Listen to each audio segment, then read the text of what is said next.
in this part, first of all, they are going to have 15 minutes time in total. And this part will assess your speed reading skills. There is almost no paraphrasing in this part. You can see that there is a universal skill that has to be tested. That is your scanning and skimming skills. Scanning and skimming will help you to identify and to remember the main part of the information. What is scanning and skimming? We also discussed that in a moment. First of all, it is very important for you to create headings and subheadings even if it's given. Identify the main points in the paragraph. If you are going for paper-based exam, so on the text, it would be better if you can write it down, the skim information of each paragraph, and you can divide the paragraph into three parts if it's a lengthier paragraph. The benefit of division, let's say, if you have this paragraph, for example, if this is a lengthier paragraph, for example, when we read the first two lines, and after reading these two lines, we believe that it is something related to what is your understanding, for example, about that. So you can take the notes and write it down over here. Then read something in between, right? And write the skim information or the gist of these two lines, and then read two lines from the last. So what you are doing actually, you are creating three zone in the paragraph. So when you like this is your text A, and for all these four texts, for example, B, C, and D, you have to go by that. This is your skimming strategy. This is what we call as your skimming strategies. So why we are doing that, we can read the whole text, but as you can see that we have a limited time. It's better actually if you can read the whole text as a whole and within 3 to 4 minutes time, and if you can remember. But it's sometimes not practically possible to read the whole text in 3 to 4 minutes of your time. And even if you would be able to read, you might not be able to remember the information. So what we are doing is to creating these three zones in the paragraph. So what we can do is, and after that, scanning is to identify some keywords uh, between the shadow zone. Shadow zone I'm referring to those area that is not being marked. That this area I will refer it to as a shadow zone where you have not read the paragraph. So just identify some keywords. It can be more better if you have a good memory and you read the question first, then you come back and after skimming and scanning, you will mark those keywords that you had identified in the question before. Anyhow, so this is one of the strategy. The first one is to read the question first, then go to the text, then go for skimming and mark those keywords that you have read in the question, right? And more importantly, students even read these two lines, but they forget what they read. So it's better to read thoroughly, like take your time to read it.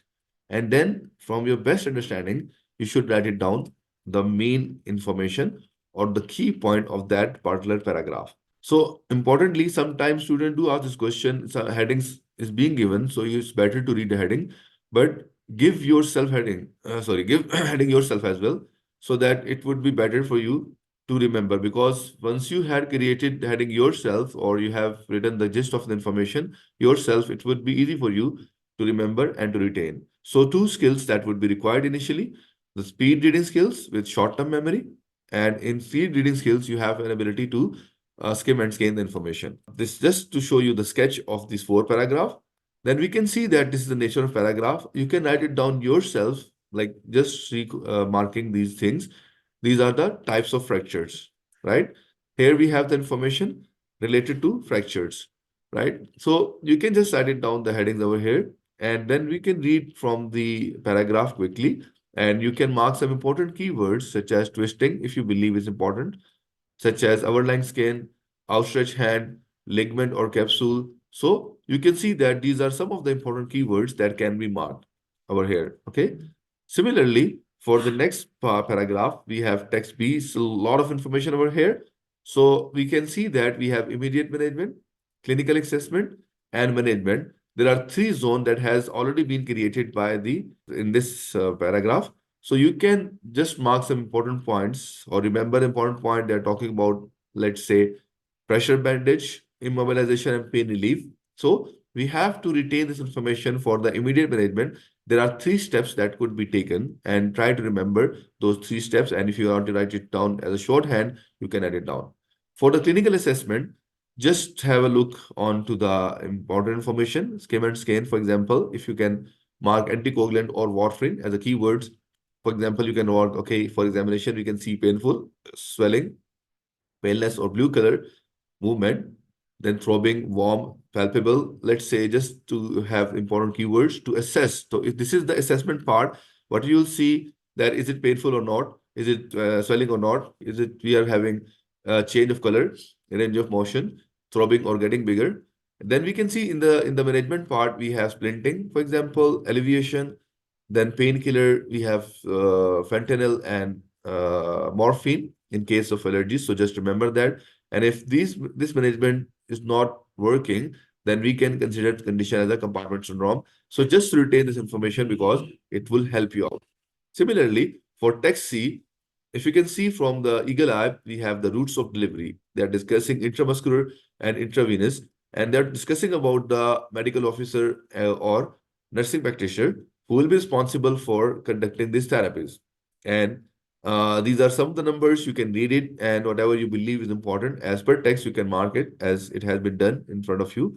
And this is also that is not being marked, but is critical to mark. Let's say the inch for the dose range.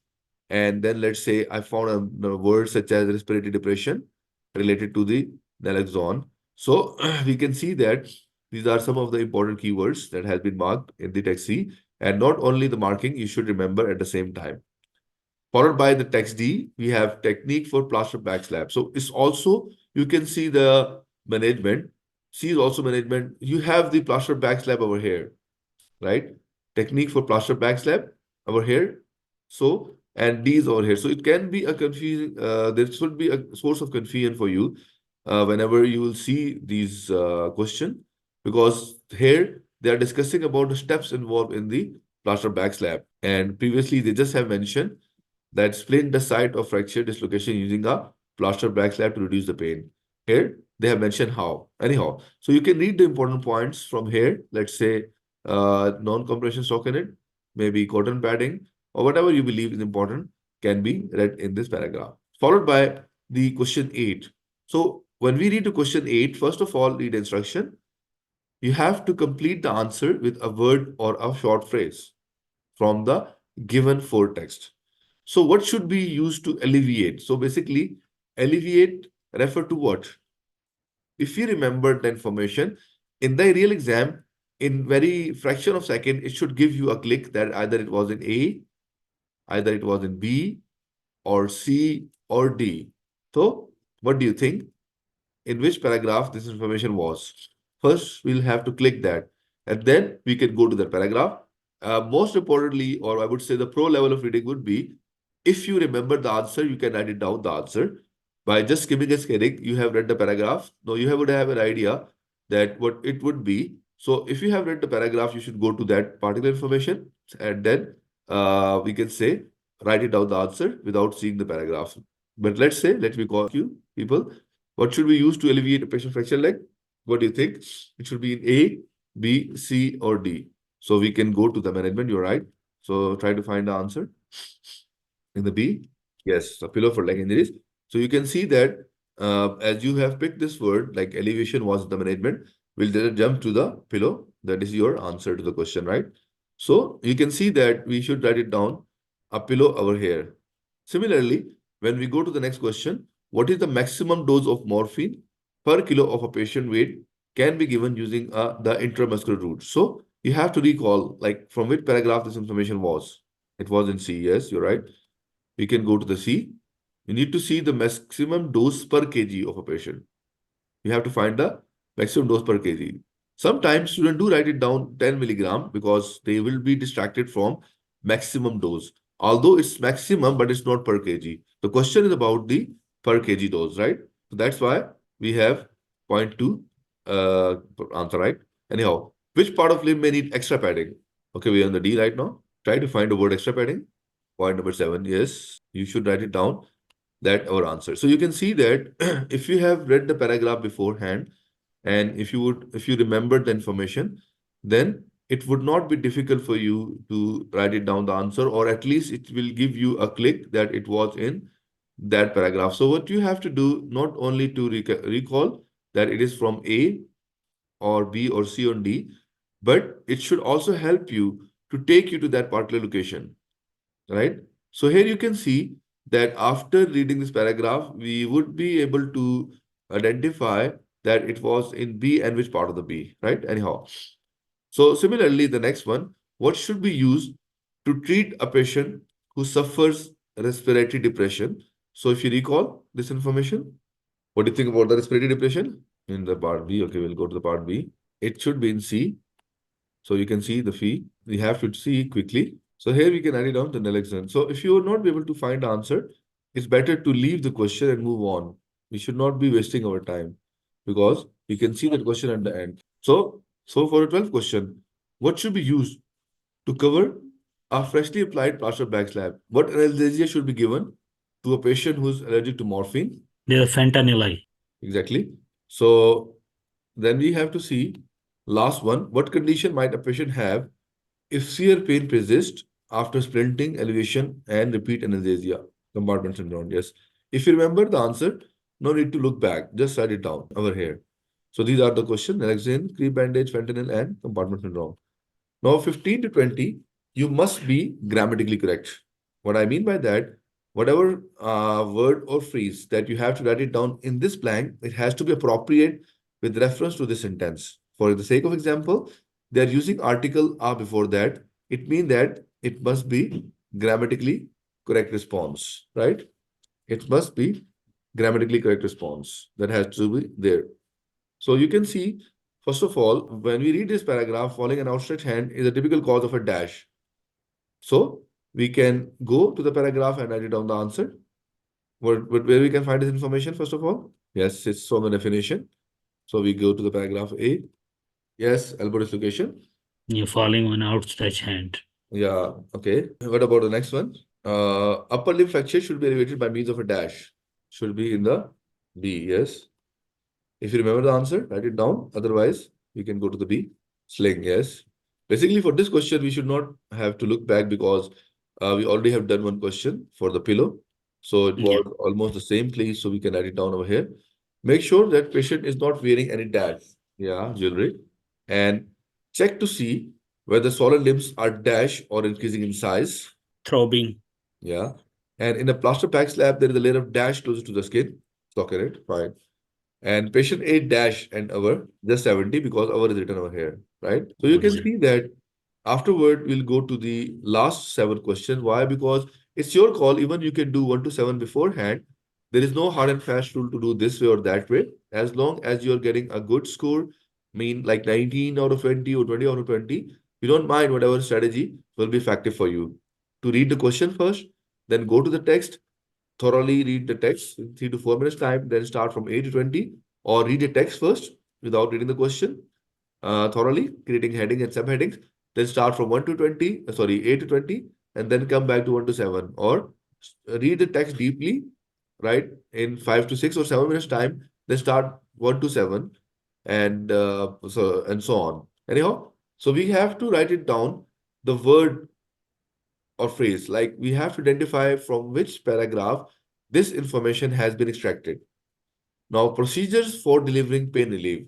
So, word Yes. procedure can be restricted because the procedure might be mentioned in some other place at other places, and delivery of pain relieving is mentioned some other place. Or maybe pain relief has been mentioned at one place, but where is the delivery? Where they have mentioned about a delivery? Text C. So you can write it down C over here. The procedure to follow when splinting a fractured limb.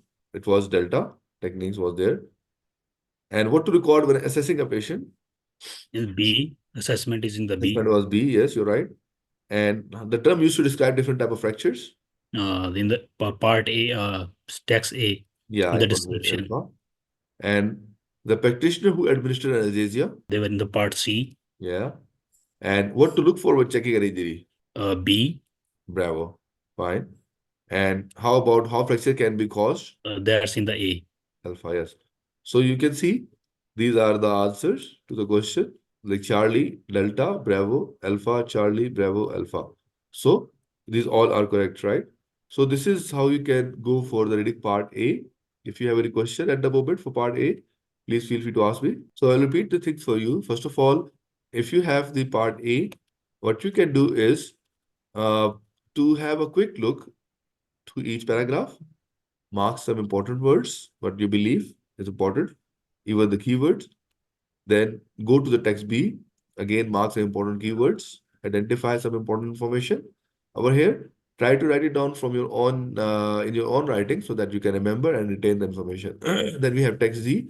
We have the drug therapy protocols, which paths, routes of delivery is being discussed. And then we have the technique for plaster back slab. There are different techniques that have been discussed over here, right? So followed by 1 to 7, these are matching question. You have to identify from which paragraph this has been extracted. It's better to do at the end. Why? Because at that time you would be able to identify them quite quickly as you have done and you have read almost all the paragraph. Then we have 8 to 20. It's basically a keyword base or specific information like what should be used to alleviate. So alleviate is the keyword that can help you identify either it was A, B, C, and D. Similarly, maximum dose of morphine and intramuscular route, these are the keywords that can lead you to the location.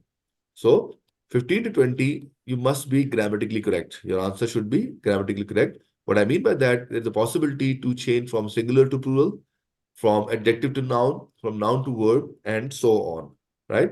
So we have done this part A. Right now, we are going to start another practice. Okay, now you can see on screen, we have a detailed program for those people who will be joining us in our gold package. So we have 3 weeks live classes. If you are from any part of the world, the time zones are flexible. You can join at any time as per your availability. There are different time of the day we will be having class on the different subtests. Okay, here you see there is a quick review of our course. There is a live classes, new session every Monday, followed by the weekly mocks with a complete comprehensive feedback and discussion on every Monday. Then we have 20 mocks. This is specifically for the nursery we have started, but if you're a doctor, pharmacist, you can avail this course. There will be complete mock every day with feedback and discussion classes once or twice in a week by our trained, professional, qualified team members that are being run, designed, and taken by the doctors. So there are doctors who will be discussing the problem you are having in your writing and speaking. And lastly is the grand mock. There are 17 number of mocks before your test. So join this M&M to pass your OET in the first go.